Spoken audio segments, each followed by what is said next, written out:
Hey, good evening. Welcome to A Foreigner in the Philippines. Well, I have a couple of things that I wanted to do on video so that I could just catch up, okay? Spent a lot of time answering the comments, which we've been happy to do. These are some of the emails and things that came in, which are of some interest. Our friends, these are people who have been impacted by many things. Roger and Bing have been impacted by the immigration changes in the law, and they are presently in the US. That's Roger and Bing. We spent time with Roger and Bing at the waterfront hotel by their invitation, which was so very kind of them. And while we were there, oops, I touched my face. My gosh, I slapped my hand. While we were there, they did an interview, and if you've wanted in the past to get us in, Beth and I, into a question and answer situation, well, you can go to their channel, which is Bingala Travels, okay? You can go to their channel and they're showing that interview there an interview with Beth and I, and we haven't actually we haven't seen that in its entirety just yet, but Roger was very pleased with it and said that it had a good response. So anyway, that off you go to Bingala Travels on YouTube, and you'll find Roger and Bing, a delightful couple, and they are putting up some not travelogues, and yet videos about their travels and some of the personal recollections of Roger. An interesting couple, believe me. Now, Mike, you may be more familiar with Mike and Bonnie because they have a beautiful farm called Zamora, and it's in the area of Zamora. And if you live in an area as beautiful sounding as Zamora, why would you call your farm anything else? But they also have a YouTube channel, Expat Living in the Philippines. But this has got a twist on it because as you might remember if you saw the videos, we had to take, before, there's always some kind of a scare going on, isn't there? And Mike had contracted dengue.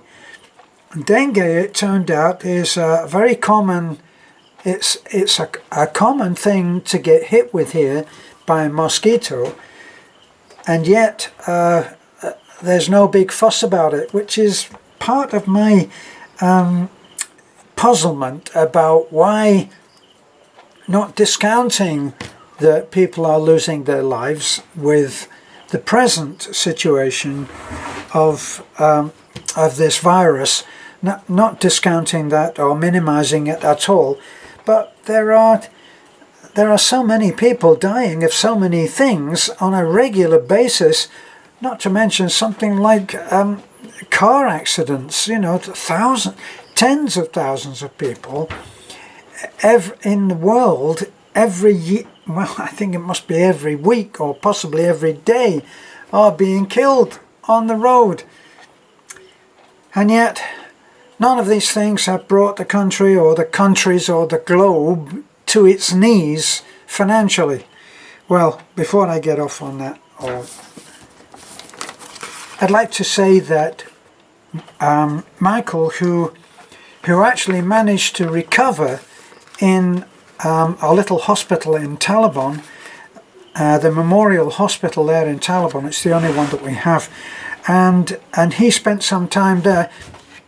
Once again, he tended to think that it wasn't that severe, and I was with him when the young lady, the doctor, was talking to him about it and saying that she was really very concerned that he wanted to book himself out of the hospital, and in fact he did go ahead and discharge.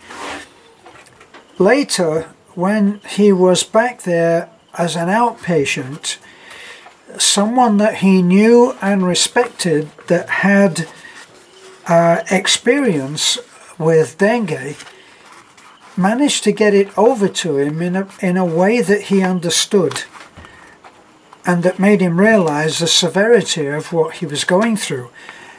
He booked himself back into hospital, much to the relief of the doctor, and they were able to get him back to, well, and it all gets down to platelets and how many platelets you have,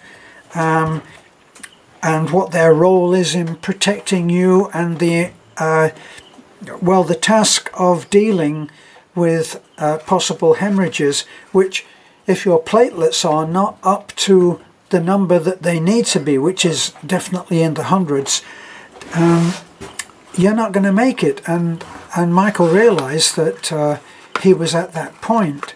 So he went back in, he did the treatment, they were very, very good, and they got him back to the point where he could travel.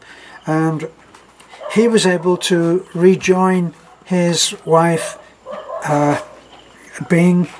I'm still thinking about Roger and Bing. He was able to rejoin Bonnie, and now they're actually still running their channel from New Zealand, which gives it a different twist. So you can go and look at them. Their channel is Expat Living in the Philippines. It should be subtitled, shouldn't it? Expat Living in the Philippines, but staying in New Zealand, which gives it an interesting thing. Now, Barry, our friend who was diagnosed as being positive for the coronavirus, we've heard that he's doing fine. He's still working through the rest period. He is self quarantined at home, like so many of us, and is doing good. Wanted in particular to thank all of those kind subscribers who made a point not just of keeping him in their prayers, but of putting in the comments that they wished him well and hoped that he would soon be back on top. So on behalf of Barry, thank you very much. Now, I have a birthday. Well, it's not a birthday, it's a birthday, or day of birth. And this is for Samuel. Samuel just entered the world at this crazy point, and he weighed 3.5 kilos. I say give the kid some books and send him to school, but so far they haven't listened to me. Well, anyway, I just wanted to say congratulations, as I'm sure that everybody does now, to Gary and Angie. Now, this has come, Samuel came into the world on the 21st of March, and timing is everything. They were in Quezon City, and now they're trapped there because they can't get out. So they're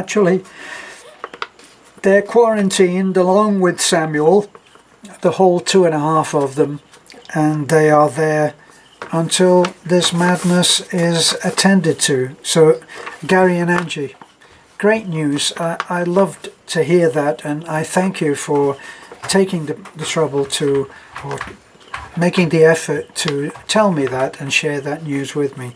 Beth and I still have that in our prayers for us to happen to. And of course you can always send us a little mini video that we can at least see on Facebook or on Messenger. You can send a very short video on Messenger. So how about it? So that's what I wanted to do today. It's a very short one. I really wanted to say a big thank you to all of the people, all of the subs who have written to me and and shared the information that they know about the virus, about about a ton of different things. I get so many interesting messages that are sent to me, both in email and on Messenger, and boy, you guys have been keeping me very busy, because I've been trying to answer in a meaningful way any message or email that comes to me which is of some substance. Now, I did want to mention one thing. John, a subscriber, who is evidently a knowledgeable scholar on the Bible, and he made a comment about that Beth should keep on at me so that I would find my way to Jesus. And I wrote to him and I said, I wrote back to him and I said, I don't know why it is, but people continually think that I am a non-believer, which is quite untrue. And I may have my own way of believing, which doesn't always fit in with what everybody thinks, but I do have it. And it must be close on 2 years ago that I actually was baptized by Pastor Timio in the traditional old-time way. We went down to the river, and we were baptized, not the river, but one of the inlets that comes with being on an island. It's not a ruled straight coastline, and there are these little inlets that are used by fishermen. And we went down there, and along with another 4 or 5 or maybe even more people, I was baptized there. And I jokingly said that perhaps John should change his name to Thomas from the Bible, which invited him, in his mind, to tell me a lot more than I'd planned on hearing. John, thank you for sharing all of that with me. We don't agree on everything, but certainly we agree on the main points. Thanks a lot. So, thanks for being with me. This is a foreigner in the Philippines. Thank you all of those who have supported us and continued to support us, plus the one that said he had forgotten. I can't remember all the names of all of the people that have messaged me, but I do try very hard to get back to you according to your email or message. And someone actually mentioned that he had been watching us, had been a follower for years, probably from very early on. He was an old-timer, but he'd never actually subscribed, to which I scolded him, said, shame on you. And he said that he had changed that. And you can change it if you have been enjoying our videos, which we actually work hard to try to bring you a different look at the country that we live in.